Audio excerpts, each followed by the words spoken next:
पे आ गए हैं, बहुत सारे मेन स्ट्रीम्स में इंक्लूसिव सेटअप्स रेडी किए गए हैं, बट क्या इंक्लूसिव एजुकेशन सक्सेस है?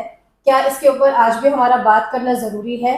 क्यों नहीं हो रही अवेयरनेस? क्यों है पेरेंट्स परेशान? आज हम बहुत सारी बातों पे बात करेंगे और मेरे साथ है मेरे दो guest speakers, Mrs. Garima Duggal, and she is a psychologist, counselor, and principal of Women Wellness Center. Thank you so and, much. Another we have Tanu Rajput ma'am, renowned special educator, founder of Uday Center. Thank you. Thank you ma'am.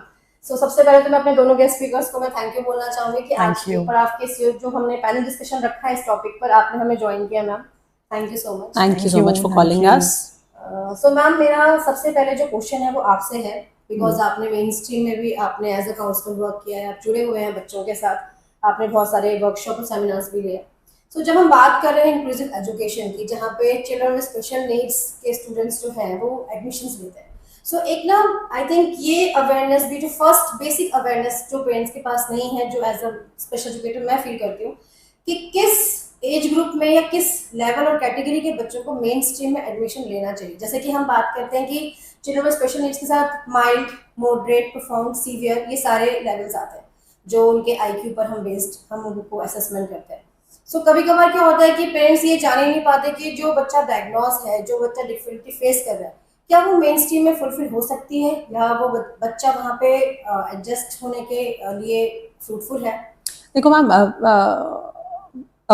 इस बात को हम दो angle से लेते हैं. One, no parent want their child to be in a special school. हमेशा वो डिनाइल पे ही रहेगा इस बात में कि मेरा बच्चा स्पेशल स्कूल जाए. Obviously when there are certain behaviours और एकेडमिक इश्यूज इतने ज्यादा होते हैं, तब आपके पास कोई चॉइस नहीं बचता other than the special school. और main school technically as per the government guidelines कोई भी मेन स्कूल किसी भी आईक्यू के बच्चे को डिनाई तो कर ही नहीं सकता. आप मतलब अगर आप सिवियर प्रोफाउंड किसी भी केस को बोल रहे हो, अगर आपने नर्सरी स्कूल में एडमिशन लिया है तो आपको एडमिशन देना ही पड़ेगा. आप कोई भी मेन स्कूल उसको डिनाई नहीं कर सकता. बट प्रॉब्लम्स आ रही है कि कितना वेल वर्स्ड मेन स्कूल हो सकता है, बिकॉज आपकी ग्राउंड रियलिटीज और क्या गवर्नमेंट एक्सपेक्ट कर रही है और ग्राउंड रियलिटी क्या है, उसमें बहुत ह्यूज डिफरेंस है. या तो गवर्नमेंट उस बात को नोट नहीं करना चाह रही या they absolutely close their eyes on reality, because चीजें बहुत डिफरेंट है एक्सपेक्टेशन से. आप एक ऑटिस्टिक बच्चे को अगर एक 40 की क्लास में सोशली वेल वर्स्ड करके बिठा रहे हो और एक्सपेक्ट कर रहे हो कि उसका एक बिहेवियर वैसा ही हो जैसे कि बाकी 39 स्टूडेंट्स का है, और आप एक्सपेक्ट कर रहे हो वो भी आपके इंस्ट्रक्शंस उसी तरीके से फॉलो करेगा, तो आपकी एक्सपेक्टेशन रॉन्ग है. बच्चे के बिहेवियर में या उसके कोड ऑफ कंडक्ट में प्रॉब्लम नहीं है. तो यहाँ पर बहुत बड़ा लैप्स है एक अंडरस्टैंडिंग का. तो अब इसमें पेरेंट क्या करे क्या नहीं करे, आई थिंक पेरेंट एजुकेशन बहुत इंपॉर्टेंट है. स्कूल भी कहाँ तक पार्टिसिपेट करेगा इन चीजों में, बिकॉज देखो हर एक की लिमिटेशन भी तो है. अगर एक 35-40 स्टूडेंट्स के ऊपर आप एक को टीचर भी आ जाती है लेट्स से, तो भी मैम कैसे हैंडल कर सकते हैं. तो आप पेरेंट की एक्सपेक्टेशन तो डेफिनेटली यही है कि मेन स्कूल जाए, बट कहाँ तक ये चीजें वर्कआउट होंगी उसके लिए शायद अ lot of orientation is required. अभी बहुत सारे मिथ्स हैं जिन पे की बात ही नहीं हुई है. सो मैं तनु मैम के पास आऊंगी और मेरा क्वेश्चन मैम आपके साथ है कि आप स्पेशल सेंटर रन कर रहे हैं सेंटर.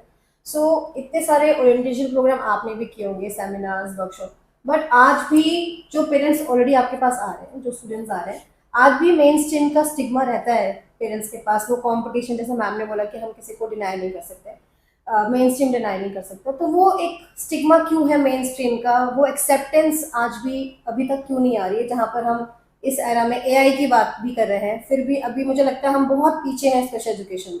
मैम देखो, जैसे गरिमा मैम ने पॉइंट किया है कि parental education is very important. बहुत सारी बातें हम करते हैं हमेशा और बात करते हैं मेन स्ट्रीम की.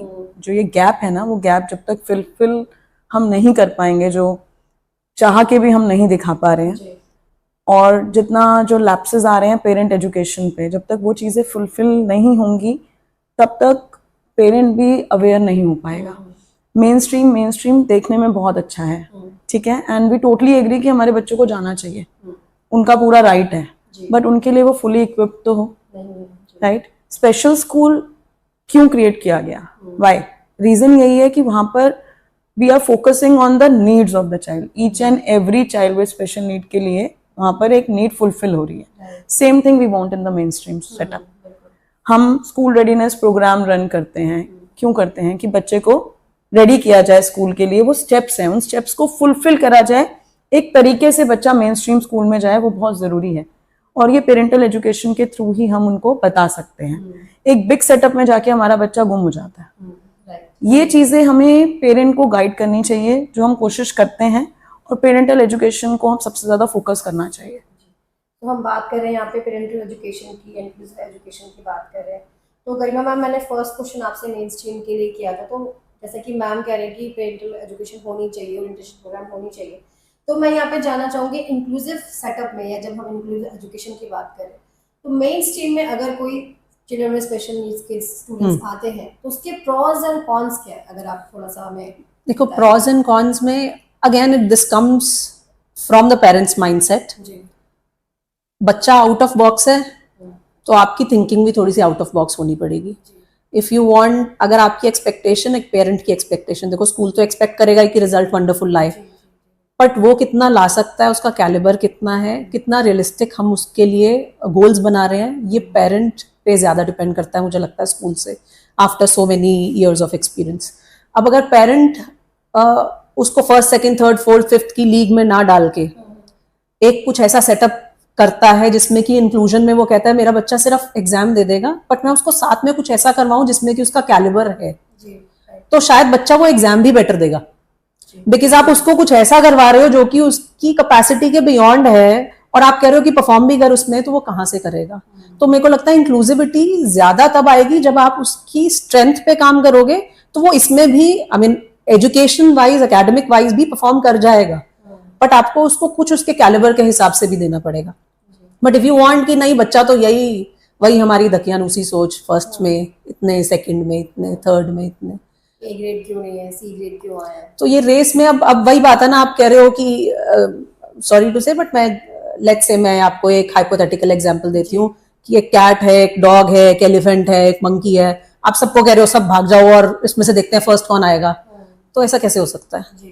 ये तो अनरियलिस्टिक आपने चीजों में डाल दिया, तो इसको इंक्लूजन नहीं कहेंगे। This is not inclusion, this is unrealistic expectation. आप सब कैट्स को इकट्ठे भगाओ एंड देखो क्या इंक्लूसिवली वो क्या काम करते हैं। सो मैम, मैं तनु मैम से पूछना चाहूँगी कि मैम स्पेशल सेंटर में जब पेरेंट्स अवेयर होते हैं और असेसमेंट भी कराते हैं, पहले बात तो पेरेंट्स को असेसमेंट कराने में ही बहुत इश्यूज आते हैं, वो रेडी ही नहीं होते, मेन स्ट्रीम में भी आई थिंक नहीं, they take a lot of time.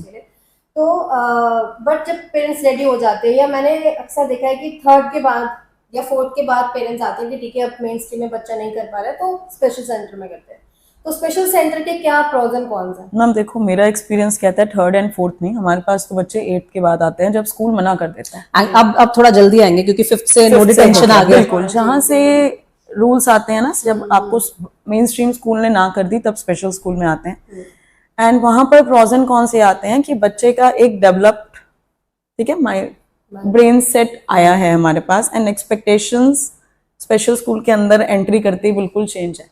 We don't have magical wands. Therapies take time, and we need the support of family. Alone we cannot do anything. Any special educator or any therapist can't work alone. It's a team work.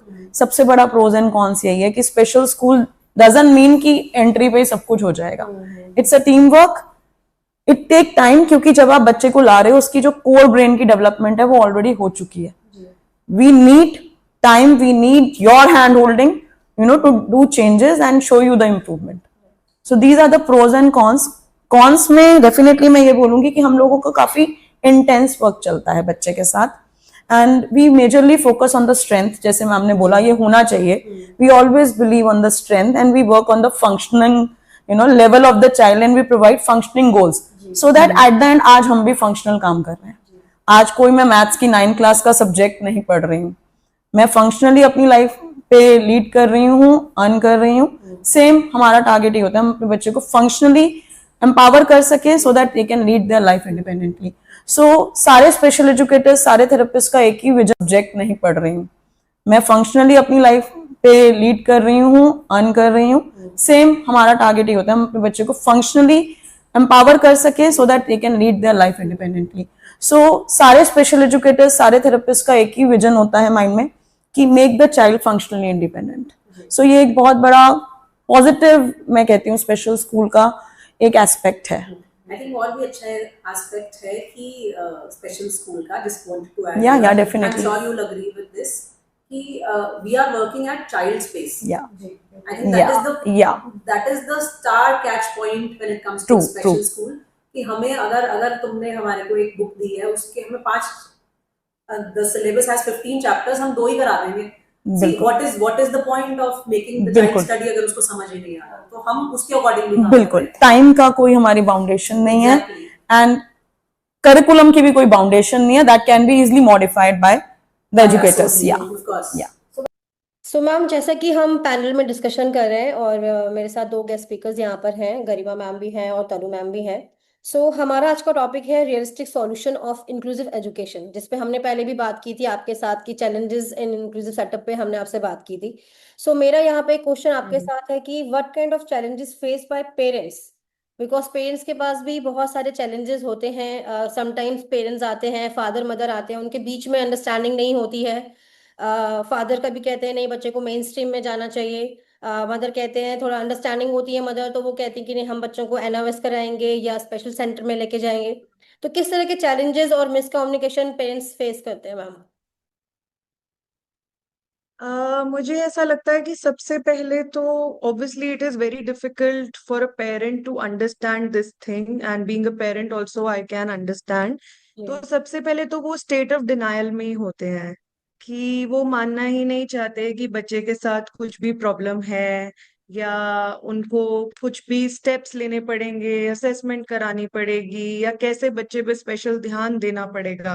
और special schools तो बहुत दूर की बात है, but हम बहुत challenges face करते हैं उनको ये भी एक्सप्लेन करने के लिए कि उनको यहाँ पे थोड़ी सी स्पेशल एजुकेशन या different type of adaptation for the child, different teaching methods adapt करने पड़ेंगे। तो एंड बिल्कुल सही कह रहे हो आप कि पेरेंट्स भी एट टाइम सेम पेज पे नहीं होते हैं, कि एक पेरेंट चाहता है कि बच्चा ये सब करे, दूसरा parent is very reluctant to do the same. जी जी। तो ये चैलेंजेस फेस करते हैं। और जहाँ तक हम मेन स्ट्रीम स्कूल और स्पेशल स्कूल्स की बात करें तो वहाँ पे भी चैलेंजेस रहते हैं, क्योंकि पेरेंट्स एट टाइम्स चाहते हैं कि अगर उनके बच्चे को जैसे बहुत ज्यादा मल्टीपल या इंटेंस इश्यूज हैं, तो हम हमेशा गाइड करते हैं that they should go for special schools only, but they want the child to be in the mainstream school so that there is a social integration, उनकी holistic development होए, because they will be there with the non-disabled students and they will see and grow maybe, and there will be a positive peer influence also. Right ma'am.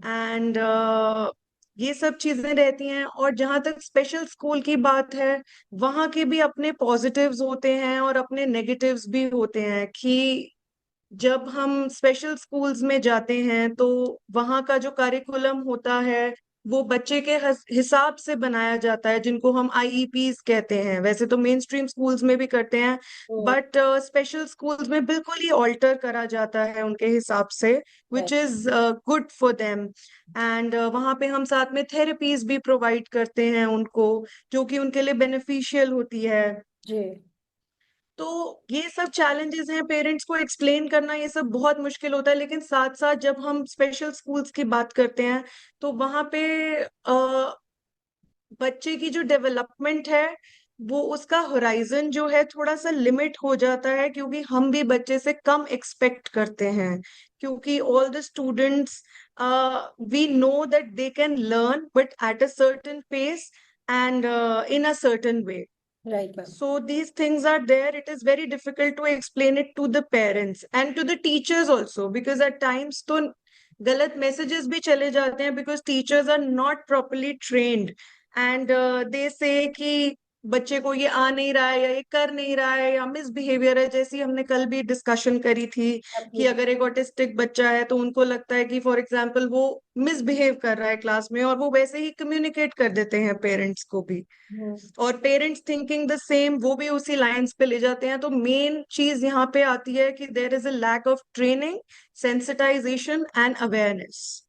Right ma'am. Thank you so much ma'am इस panel पे collaboration करने के लिए, and rest जो session है अभी हम ma'am के साथ कंडक्ट करेंगे, सो थैंक यू सो मच। तो अभी But I would like to add something here. हाँ please Uh, please. is there time I can add? हाँ हाँ of course ma'am please. Yeah. तो actually the main problem here is कि हम ना एक system में सबको fit करने की कोशिश कर रहे हैं. जी Rather, we should adapt the system that can fit all the students' needs. हम्म तो ये बच्चों के लिए भी मुश्किल हो रहा है, स्कूल स्टाफ के लिए भी मुश्किल हो रहा है, एंड पेरेंट्स के लिए भी मुश्किल हो रहा है. So I'll pioneer a term here which is already there, UDL based classroom, ji which is universal design of learning, हम्म जो हमारा why, what and how पे फोकस करता है. Why means how the student wants to learn, that they want to do collaboration with somebody or they want to learn on their own. What means that how they want to learn visually, auditory, or with transcripts, with captions, with graphics. And then by how, I mean that how they would present it, like they want to draw it, or they want to do any other thing, like they want to do it in writing, they want to do stage show, they want to deliver a slideshow, or howsoever they want to do it. So this kind of a system is flexible, personalized, and it offers multiple means of engagement, representation and expression. तो definitely इसको मैं एक analogy में explain करती हूँ कि अगर एक शू स्टोर है और वो शू स्टोर बोलता है that I only have size 8 hmm and anybody who walks in should fit into that size. Hmm तो बहुत लोग आएंगे, बहुत लोगों को अच्छे से वो आएगा भी जिनका साइज 8 है, but there will be many people who will be very uncomfortable in it because उनका साइज 8 नहीं है. हम्म तो they will hurt themselves, they'll be uncomfortable. और rather than उस स्टोर के एक और स्टोर है that provides a range of sizes and styles, so everyone who walks in can find a pair that suits their needs. तो दोनों stores काम एक ही कर रहे हैं, that is to wear shoes, जी but it is offered multiple ways to achieve it comfortably. So बिल्कुल one size fits all shoe store represent a rigid traditional education system, definitely and ma'am an inclusive shoe store is a UDL based classroom. Absolutely So design a system that fits the foot. As in, I would say this, that we are just trying to fit all the children into one system, and which is not possible. Every child has his or her own requirements and needs. और शायद यही time है, और शायद इसी education system को हम change करने के लिए बात कर रहे हैं। आज का हमारा टॉपिक भी यही है, realistic solution of inclusive education. बहुत ही अच्छा एग्जाम्पल आपने दिया, ये जो शू स्टोर का आपने दिया। और मैं चाहूंगी कि हमारे जो भी गेस्ट स्पीकर्स हैं अभी हम पे आगे और भी बातें करेंगे, क्योंकि अभी हमारे और भी क्वेश्चंस हैं। So thank you so much ma'am for sharing your wonderful words, और So जो much. आपने एग्जाम्पल दिया बहुत ही important. Wonderful to be here. Thank you ma'am. Ma'am जैसे कि अभी हमने निकिता मैम को भी ज्वाइन किया था ऑनलाइन, बिकॉज किसी रीजन से वो हमें ज्वाइन नहीं कर पाए ऑफलाइन। सो उन्होंने भी हमें इतने सारे चैलेंजेस बताए कि पेरेंट्स फेस करते हैं, और उनका भी यही कहना है कि यूनिवर्सल डिजाइन होना चाहिए स्टूडेंट्स के लिए, बिल्कुल कि वो एक शू में फिट ना हो, उसके अलग अलग स्टाइल्स होने चाहिए जहाँ पे उसका मन करे, जैसे आपने बताया स्ट्रेंथ को यूज करना चाहिए। सो मैं यहाँ पे बहुत ही मतलब एक इम्पैक्टफुल क्वेश्चन मैं पूछना चाहती हूँ कि गवर्नमेंट के पास क्या हम बात करें कि सॉल्यूशंस पे हम बात करें, क्योंकि हम हर जगह तो हम सिर्फ बैरियर्स देख रहे हैं, चैलेंजेस देख रहे हैं इंक्लूसिव एजुकेशन में। आज अगर हम बात करें तो शायद मेन स्ट्रीम में शैडो टीचर है, अगर 1000 बच्चे हैं तो भी उसमें 3 स्पेशल एजुकेटर हैं, एक काउंसलर भी है, बट स्टिल बच्चे को वही क्लास मिलती है 20 मिनट की, 15 मिनट की। बच्चा भाग कर आता है अपना पीरियड छोड़ के, बच्चे को स्पेशल एड भी लेना है और फिर वापस जाकर अपनी क्लास का काम भी कंप्लीट करना है। सो इन सारे वेरिएशंस में बच्चे का भी मेंटल हेल्थ है, वो भी कहीं ना कहीं इम्पैक्ट होता है। तो सॉल्यूशंस क्या है हमारे पास इंक्लूसिव एजुकेशन के? सबसे इम्पोर्टेंट सोल्यूशन है मैम, जो भी पॉलिसी मेकर्स हैं, जी जो भी पॉलिसी मेकर्स हैं, मुझे लगता है उनके पास पहले हमें 10 दिन स्पेशल स्कूल में उनको, स्पेशल स्कूल और मेन स्कूल जहाँ पर के स्पेशल बच्चों को चैलेंज आ रहा है, प्लीज़ उनको बोलो आकर 10 दिन 1 महीना रुकें, सोल्यूशंस अपने आप निकलेंगे मैम। सिर्फ पेपर पे लिखने से सोल्यूशन नहीं निकलता, यू नो मतलब ऑफ लेटली भी एंड अदरवाइज भी मैंने देखा है जितने स्पेशल स्कूल्स जो अच्छा काम कर रहे हैं वो पेरेंट रन इनिशिएटिव है। ऐसा क्यों है? क्योंकि उनको पता है हमारे बच्चों के साथ ये चैलेंज आया तो हमें इसका सोल्यूशन निकालना है। तो गवर्नमेंट पॉलिसी मेकर्स जो भी हैं, अगर वो ग्राउंड पे नहीं आएंगे सोल्यूशन नहीं निकलेगा। आप या तो आप मेन स्कूल को सिर्फ एक टारगेट दे देते हो, डेडलाइंस दे देते हो। मेन स्कूल की भी क्या गलती है? वो डेडलाइंस अगर मीट नहीं करते, अगर वो अकॉर्डिंगली बच्चों की नीड के हिसाब से काम करते हैं, वो फेलियर हो जाएंगे। बिल्कुल डेफिनेटली। तो इसमें शायद मेन स्कूल की गलती भी नहीं है, किसी की भी गलती नहीं है। अगर पेरेंट एक सोसाइटी में अपने बच्चे को उस तरीके से नहीं चलाता, वो एज ए पेरेंट फेल हो जाता है। तो प्रॉब्लम तो यहाँ पर पॉलिसी मेकर्स की सबसे ज्यादा है। आई थिंक एक पैनल बनना चाहिए जहां पर कि उनको ये सब प्रॉब्लम्स दी जाए और उसके बाद एक थिंक टैंक बने जिसमें कि सॉल्यूशंस पे काम किया जाए। कि हाँ, एक टाइमलाइन बने जिसमें कि सिलेबस को, देखो वही बात आ गई कि अगर एक चैप्टर के इंडेक्स जो बना हुआ है, आपको 15 के 15 चैप्टर्स नहीं करवाने हैं, let's cut them short to 5, let's work on life skills. I am sure आज की डेट में सिर्फ स्पेशल बच्चों को नहीं, हर एक बच्चे को लाइफ स्किल की जरूरत है, हर एक को जरूरत है। और उसको इस तरीके से क्रिएट किया जाए कि हाँ, एक बच्चा शायद सिर्फ मल्टीपल चॉइस दे रहा है या उसका एक्सप्रेशन सिर्फ बोलने का है, लेट हिम स्पीक, मत लिखे। आप क्यों जज कर रहे हो? जिसने भी ये एजुकेशन सिस्टम बनाया था उसने मार्क्स के लिए नहीं बनाया था, उसने नॉलेज के लिए बनाया था। हम तो सिर्फ ब्रेन और मेमोरी जज कर रहे हैं, हम नॉलेज को जज ही नहीं कर रहे हैं। बिल्कुल। तो यहाँ तो हम फेल हैं ही, यहाँ हमारा सिस्टम भी फेल है। तो किसी को तो इनिशिएटिव ये पॉलिसी मेकर्स को लेना पड़ेगा कि भैया ये जो आपकी जजिंग टेक्निक्स है ना, इनको बदलो, बच्चे अपने आप पास हो जाएंगे एंड वो एंजॉय भी करेंगे। सो मैम, आप इस कॉन्टेक्स्ट में क्या कहना चाहेंगे? अगर हम जो हमारा टॉपिक है realistic solution of inclusive education, जो भी मैम ने हमें गाइडेंस शेयर की, तो उस कॉन्टेक्स्ट में आप क्या कहना चाहेंगे? क्या सिलेबस मॉडिफाई हो सकता है? बहुत इजीली हो सकता है, बहुत बहुत इजीली हो सकता है। अगर मैम बात करते तो सब कहते हैं सीबीएसई में स्लाइड दिया हुआ है, कैलकुलेटर्स दिए हुए हैं, एक्स्ट्रा टाइमिंग्स दिया हुआ है। आप हमें दीजिए, हम करके देंगे सिलेबस मॉडिफाई। जो पैनल की डिस्कशन हो रही है ग्राउंड लेवल पे, जो रियलिटी में काम हो रहा है, बिठाइए टीम को, इजिली मॉडिफाई कर सकते हैं आप सिलेबस को। और उसके बाद जो बच्चों की परफॉर्मेंस आप खुद देखेंगे, पता नहीं कहाँ जाएगी। They are not behind anybody, they just need the proper guidelines and proper curriculum and the teaching methods, nothing else. So ma'am, जैसे हमेशा एक क्योज आता है जब हम सिलेबस को मॉडिफाई करते हैं कि 40 में से अगर एक स्कूल में 10 बच्चे भी हैं, तो क्या 10 बच्चों के लिए अलग अलग करिकुलम मॉडिफाई किया जाएगा? ऐसा कब तक करेंगे? 10th क्लास में बच्चे के पास नहीं आता। जैसे मैंने अभी एनआरएस की बुक देखी है, जो मैं अप्रिशिएट करना चाहती हूँ वहाँ पे, कि अगर 27 चैप्टर्स है तो उन्होंने उसमें से 10 चैप्टर्स को हटा दिया कि ये पीएमए या जो भी उनका क्राइटेरिया है, बाकी चैप्टर्स आप लीजिए जो अच्छे हैं, आप उन्हें पढ़ाइए, उसमें से एग्जाम जाएगा। ये मुझे उनका थोड़ा सा अच्छा लगा क्राइटेरिया। तो और हम क्या कर सकते हैं? हम जो एनआईओएस कर सकते हैं, सीबीएसई नहीं कर सकते। नहीं, इसमें जो मैम ने बात की थी ऑनलाइन, जो हमारे साथ मैम थी, उन्होंने यूडीएल की बात की थी। यूडीएल जो आपका स्ट्रैटेजी है, जो उसका way of making lesson plans है, वो पूरी क्लास के लिए, it's not only for special need. Use UDL in a proper way. But UDL ma'am, इसमें देखो, जब भी हम ऐसी वाली बातें करते हैं ना, आप पढ़ाओगे सबको एक तरीके से, बट जब उनका क्वेश्चंस की बात आएगी, जब आपको उनका एग्जाम लेना होगा, एग्जाम डिफरेंटली लिया जाएगा। पढ़ाने की टेक्निक डिफरेंट नहीं हो रही है, आप सिलेबस भी पूरा एक जैसा करा रहे हो सबको। बट लेट्स से मैं सिर्फ बोल के दे सकती हूँ एग्जाम, मैं सिर्फ लिख के दे सकती हूँ एग्जाम, मैं सिर्फ कंप्यूटर पे दे सकती हूँ एग्जाम। आपको आपका एक्सप्रेशन दिया जाएगा। भाई, हमें आपकी नॉलेज ही तो जज करनी है। आपको क्यों जज करना है कि लिखकर ही स्पेलिंग के साथ ही ठीक होगा? ऐसा कैसे हो सकता है ma'am? And this is what inclusion is. Exactly. This is what inclusion is. Exactly. आप सिलेबस मॉडिफाई कर रहे हो, आप एक एग्जाम सिस्टम मॉडिफाई करना ज्यादा जरूरी है। सो मैम, अभी रिसेंटली मेरे पास एक स्टूडेंट आया, और आई डोंट नो शेयर करना बिकॉज हम सॉल्यूशन की बात करें तो आई थिंक मुझे कैमरे पे ही बोलना चाहिए कि मेन स्कूल में आज भी इंक्लूसिव एजुकेशन है, स्पेशल एजुकेटर्स हैं, बट कहीं ना कहीं स्पेशल एजुकेटर्स को भी फोर्स किया जाता है कि आपको पूरा सिलेबस कराना, बिकॉज एग्जाम पेपर तो कहीं से भी आ सकता है। मैम, फिर वो स्पेशल एजुकेटर नहीं हो, वो ट्यूशन टीचर हो। Yes, here I say special educators जब आप बन जाते हैं ना, you should raise your voice. Exactly. You are here to change the society. Ma'am, then you have to leave a job. नहीं, ऐसा नहीं है कि आपको लीव करनी है जॉब, इट डिपेंड्स आप उसको कैसे कन्वे कर रहे हैं। आपकी मैनेजमेंट अगर अवेयर नहीं है तो we have the right.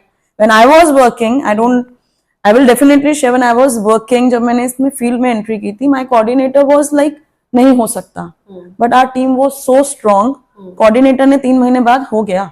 Okay it depends कि आपकी टीम कैसी है और आप उस चीज को कैसे प्रूफ कर रहे हो।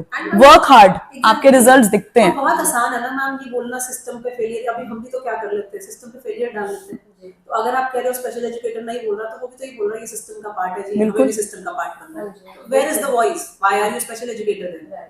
आप भी तो सिर्फ पैसे कमाने आए। मोस्ट ऑफ द एक्सक्यूजेस यही होते हैं, मोस्ट ऑफ द एक्सक्यूजेस यही होते हैं कि मैनेजमेंट को नहीं पता। अरे मैनेजमेंट को एक्चुअली नहीं पता क्योंकि वो इस फील्ड से नहीं बिलोंग आप करते। बताओ, Awareness आप तो आपको बताओ। देनी पड़ेगी। और जिस अवेयरनेस की हम बात कर रहे हैं, सोल्यूशन पे बात कर रहे हैं, आई थिंक जो मेरे गेस्ट स्पीकर्स भी हैं और जितने भी व्यूअर्स हैं ये वीडियो देखेंगे, मैं चाहूँगी आप इसको ज़्यादा से ज़्यादा शेयर करें, अपने मैनेजमेंट में शेयर करें, अपने टीचर्स ग्रुप में शेयर करें। आपको ये जानना बहुत ज़रूरी है क्योंकि स्पेशल जो बच्चे हैं वो स्पेशल नहीं है, मतलब कोई मैजिक नहीं है उनके साथ कि आपने आज 1 2 3 सिखाया, sine theta cos theta 10th करा के वो सब कुछ कर लेंगे। जो यूनिवर्सल डिज़ाइन की हम बात कर रहे हैं उस पर काम करना बहुत ज़रूरी है। प्रशस्त ऐप डेफिनेटली गवर्नमेंट ने निकाला, बट उसको फ्रूटफुली काम करने की आज भी बहुत ज़रूरत है। मैं जानना चाहती हूँ इस वीडियो में कि कितने स्कूल्स में प्रशस्त ऐप पे बच्चे आए हैं बाहर, कितने पे काम किया जा रहा है, किस लेवल पे काम किया जा रहा है। बिकॉज मैं अपने गेस्ट स्पीकर के सामने बोलना चाहती हूँ कि आज भी मेन स्ट्रीम्स में काम नहीं हो रहा जिस तरीके से होना चाहिए, जैसे जैसे बच्चे के लेवल के अकॉर्डिंग काम नहीं हो रहा आई थिंक। सो मैम आपका टेक अवे मैसेज, मुझे लगता है बहुत सारी बातें हमने कर ली है सीबीएसई के लिए। It is always easy to put the ball on the other person कि हाँ ये गलत है, ये गलत है, ये गलत है। बट कोई तो उठे, कोई तो वॉइस आउट करे। पेरेंट्स की भी गलती नहीं है।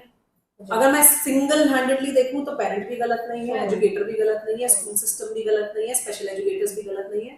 प्रॉब्लम इज कि हम इजी कर लेते हैं, तुमने नहीं किया, तुमने नहीं किया, तुमने नहीं किया। सब कलेक्टिवली करोगे फिर वही बात है, अपने बच्चे पे आएगी तो करोगे। उस लेवल तक हम जा क्यों रहे हैं? राइट, सबके बच्चे अपने ही हैं। हियर मतलब मेरा टेक अवे यही रहेगा कि हमें ना टीम के साथ काम करना है और यहाँ पर जितना हम अवेयरनेस क्रिएट करेंगे अपने एजुकेशन सिस्टम में इसके बारे में बात करेंगे, टीचर्स को ट्रेन करेंगे, मैनेजमेंट को ट्रेन करेंगे जिनके हाथ में डिसीजन पावर है, सो अपने आप ही सिस्टम जाएगा। और सबसे पहले गवर्नमेंट को ये चीज समझनी जरूरी है कि कहाँ से आपने एजुकेशन स्टार्ट करनी है। एजुकेटर्स को पता है बट एजुकेटर्स भी इस चीज को लूज ना छोड़े।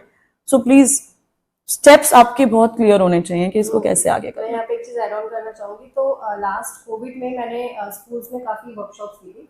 सो हम सेंसिटाइजेशन प्रोग्राम बना रहे हैं टीचर्स के लिए। आई थिंक मैनेजमेंट के लिए भी बहुत program जरूरी है, बहुत बहुत जरूरी, जरूरी है। बहुत जरूरी, एग्री। वो अवेयर होगा। सो thank you so much Garima ma'am, thank you so much Thank you, Anita. Thank you, Anita, ma'am. Session के लिए। बस मेरी यही रिक्वेस्ट है कि आप सभी लोग इस वीडियोस को शेयर करें। Thank you so much everyone for Thank watching you. Us, listening अस। खुश रहिए, हंसते रहिए, स्माइलिंग प्लीज।